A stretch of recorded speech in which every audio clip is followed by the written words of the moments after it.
ملک کو سرسبز و شاداب بنانے کمیشن اسسٹنٹ کمشنر دینا نے گورنمنٹ ڈگری کالج برائے خواتین میں پودا لگا کر شجرکاری مہم کا آغاز کر دیا۔ پاکستان کو سرسبز و شاداب بنانے کے لیے وزیر اعظم عمران خان کے مشن کو آگے بڑھاتے ہوئے گورنمنٹ ڈگری کالج برائے خواتین دینا میں اسسٹنٹ کمشنر دینا علی باجوہ اور کالج کی پرنسپل تعظیم روبی نے پودا لگا کر شجرکاری مہم کا آغاز کر دیا۔ اس موقع پر اسسٹنٹ کمشنر دینا اور کالج کی پرنسپل نے سچ نیوز سے بات کرتے ہوئے کہا کہ ڈگری کالج میں کھڑے ہیں جی، جہاں پہ ہم نے پلانٹ فار اے ڈے کا ہم نے جو ہے وہ شو اناگریٹ کیا ہے، تو انشاءاللہ اس میں پرائم منسٹر صاحب کا ہمارا ویژن ہے کہ پاکستان کو اور پورے پنجاب کو ہم کلین اینڈ گرین بنائیں، اس میں سرسبز ہم باغات لگائیں اور درخت لگائیں تاکہ لوگوں کو صاف ماحول مل سکے اور ہمارا ملک صاف نظر آئے۔ Government degree college for women Dina میں آج ہم نے پلانٹیشن ڈے کے حوالے سے کچھ پلانٹس لگائے ہیں۔ اے سی صاحب اور ڈی ایف او صاحب جو ہے یہاں تشریف لائے، ہم ان کے شکر گزار ہیں کہ یہ ہماری جو کلین اینڈ گرین کی جو اوور آل پورے پاکستان میں مہم چل رہی ہے،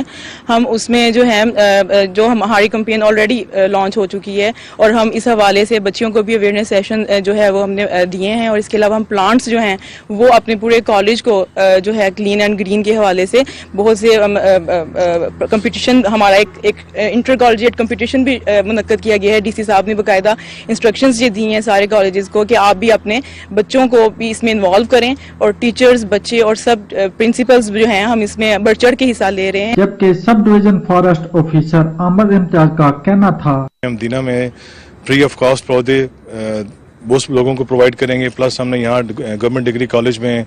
لانچ کی اناگوریشن اے سی صاحب کے تھرو کروائی گی، میڈم پرنسپل صاحبہ موجود ہیں۔ اس کے علاوہ ہمارا یہاں سوہاؤ سب ڈویژن میں تقریباً 1.5 لاکھ ہمارا ٹارگیٹ ہے جو ہم نے اچیو کرنا ہے، جس میں مختلف لوگوں کو، جس میں پرائیویٹ لوگ، ہمارے ادر ڈپارٹمنٹ ان کو پودے فری آف کاسٹ پرووائڈ کریں گے۔ سب ڈویژن فارسٹ واوا کی جانب سے دینا مین چوک میں عوام الناس میں فری پودے بھی تقسیم کیے گئے۔ کیمرہ مین اویس ہاشمی کے ساتھ سید ذوالقرنین شاہ، سچ نیوز دینا۔ حیدرآباد میں حکومت سندھ کی جانب سے 2 روزہ سپورٹس سیمینار کا